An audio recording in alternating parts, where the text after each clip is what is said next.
hello, and I echo Daisy's thank you. It's fantastic to have you, and I suspect many people on this call are huge fans of your book. I read it, and I think we all fell in love, both with Shuggie and with Shuggie's tormented, wonderful, ambitious, clever, glorious mother, to whom I have to say I've taken a huge shine.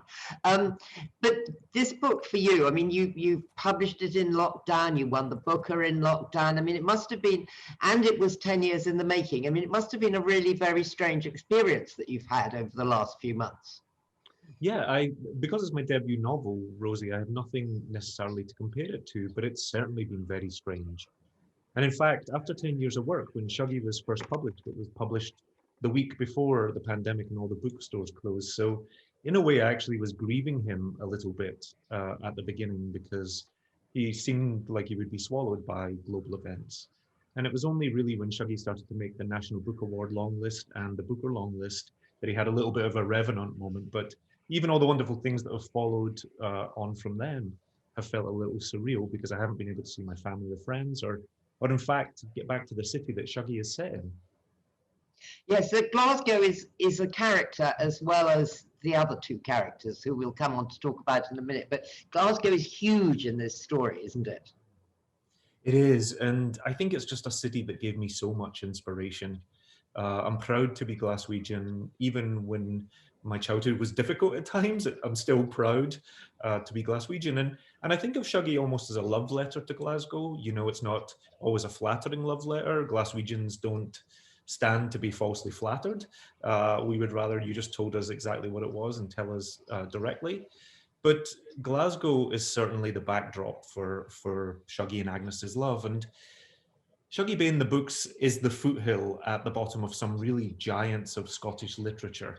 But those books, when I think about Welsh, or I think about Kelman, or I think about Gray, often focus on men on the post-industrial landscape and men suffering with addiction.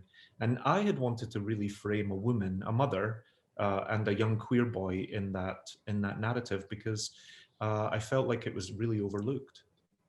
And very much both Shuggie and Agnes, they are separate but apart, aren't they? I mean, their love for each other is so intense. And what I think is one of the many things that are extraordinary about the book is that neither of them feel any shame. That's right. And Agnes, actually, her rejection of shame is something that drives her further into isolation. Because, as you said, she's a very complex character. She is glorious against the sort of the greys of the tenements. But she's brilliant, she's loving, she's determined, she's a little bit calamitous. And she's seen often in the book as being too much. Her mother tells her she's too much, that she should want less, that she should tamp it down. And she's not too much at all. She's just, the world around her is almost not enough for her. But Agnes takes ultimate pride in her appearance and how she presents herself, how she hones her dialect to almost sound a little better than her surroundings sometimes. And that sets her up in opposition to a lot of people around her because, of course, when we see someone affecting airs and graces, some of our natural desire is to pull that person down to their natural level. And Agnes suffers from that in the community. But Shuggie is also othered quite quickly. He's a very young child and he has no sense of his own sex or sexuality. But even people within his family just say, oh, you are no right. What they say in Glaswegian is, you're no right. You're wrong. What is it about you? And in a way, he's a very effeminate, precocious, sensitive child. And that is a threat to masculinity at the time. Yes, well, you do feel that they are both there. And that Agnes's, your details about, say, the way she dresses and the way she drinks. I mean, your details about a woman going through alcoholism, living with alcoholism, which in the end kills her, are so precise. I mean, how much of it is autobiographical? Well, I would say it's a work of fiction, but I always say that I am the queer son of a single mother who lost her own battle with addiction. And so my own mother drank from my very earliest memories up until I lost her at 16 when I was at school one day, Rosie. And it wasn't that there was alcohol in the house every single day, but we either lived in fear of it or we lived in regret because we'd passed through it. And I certainly understand that sort of terrorism that comes with when you love a parent that's suffering with addiction, because you never quite know what you're coming home to. And you can leave in the morning and it can be a wonderful day, and you can come home in the afternoon and everything's gone terribly wrong. And so I write from the inside of those feelings, what it means to love and lose the person you love most in the world, means the most to you. But when I sat down to write the book, it could never be a memoir, because I understood the social time to be far too complex. And also, really, what it means to suffer from addiction to be far too complex.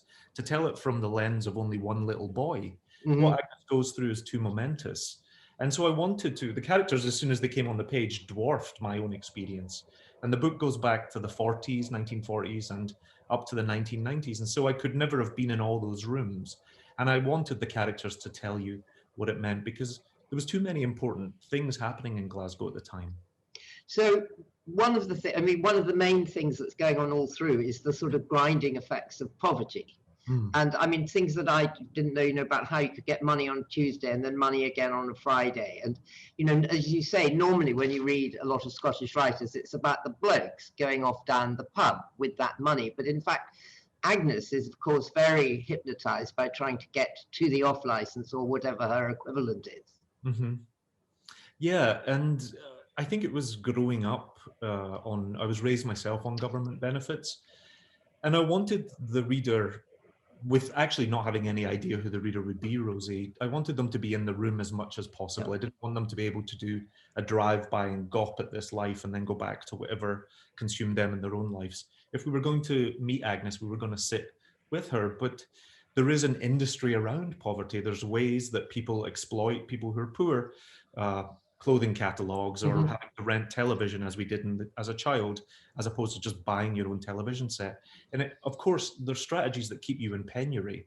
But Agnes is dependent on the social fabric, and it was a strong social fabric at the time, in the 70s and the 80s. We did look out for one another, and as well as the Bain family really suffering at that moment, people are suffering around them. I didn't want it to be this locked room drama where it's just one woman that's disintegrating, because actually that wasn't true. There were so many suffering in Glasgow at the time, and so I Yes, wanted. well, your characters that you have around Agnes are all brilliant. And I mean, what's amazing about the book is that while it's sad, it is also completely joyous Mm, about human courage mm. and getting on with things. And that's the most, I'm sure that's why everyone across the world just so loves Shuggie Bain, because you're rooting for Agnes and you're rooting for you. But you also, there's never a moment it feels that you're asking people to feel sorry for you. Well, thank you so much for saying that. I think that's life, and that's the Glaswegian spirit. Sometimes, first of all, it's a joy to write a working class story, because you get to listen to a whole chorus of characters, because people are going through the same thing at the same time. It's not about Mm. just one individual. It's about really a city.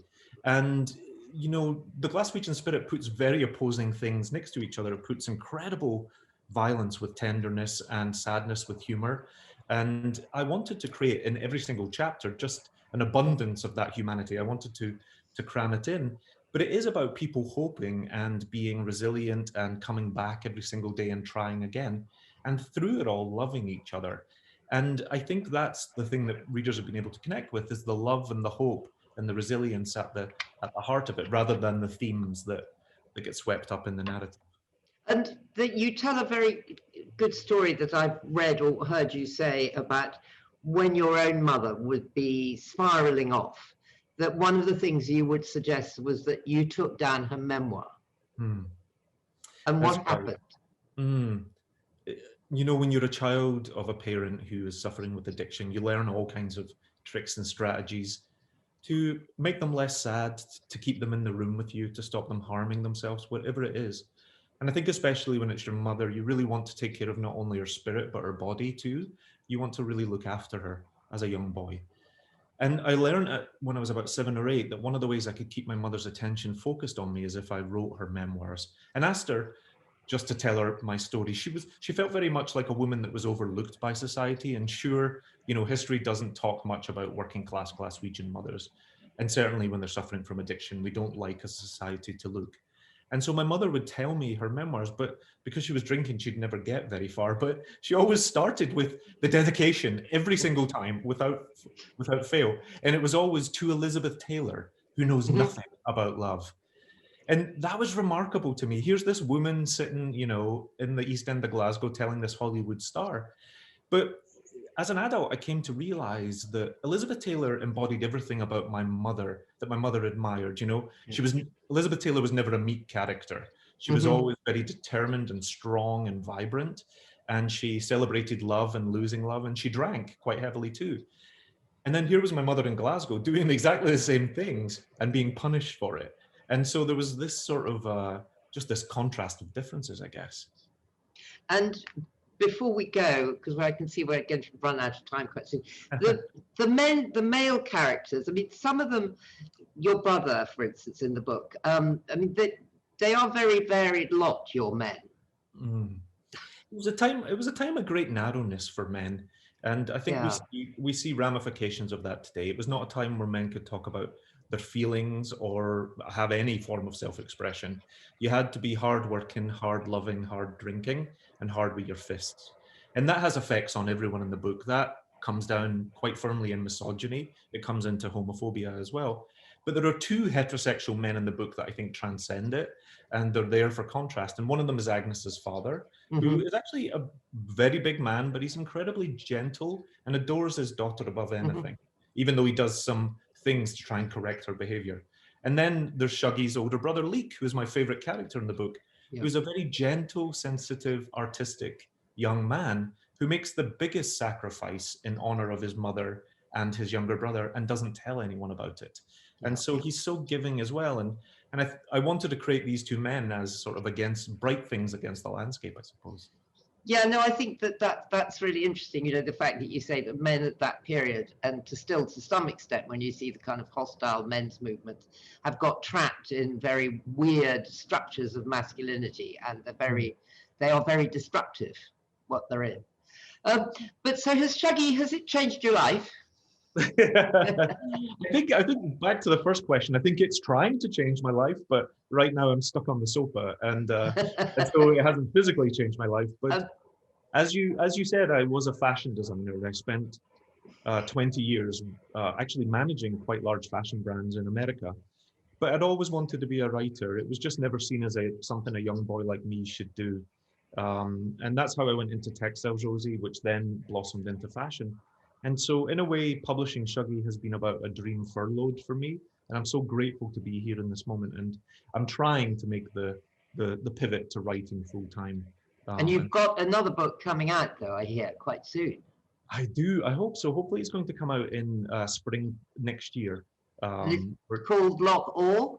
It is called Loch Awe, yeah. So great name. I love it too.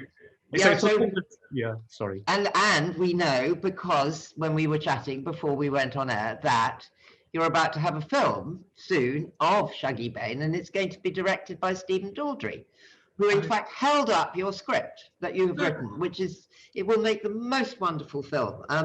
I think the role of Agnes will be a role that actors fight over, because you could not have made a more complex, lovable, vibrant, just truly wonderful character. And Douglas, thank you so much for sharing that with us. And for anyone who has not read this book yet, go and get it. It is stunning, and it will leave you moved and informed and just slightly blown away. So well done, and thank you very much.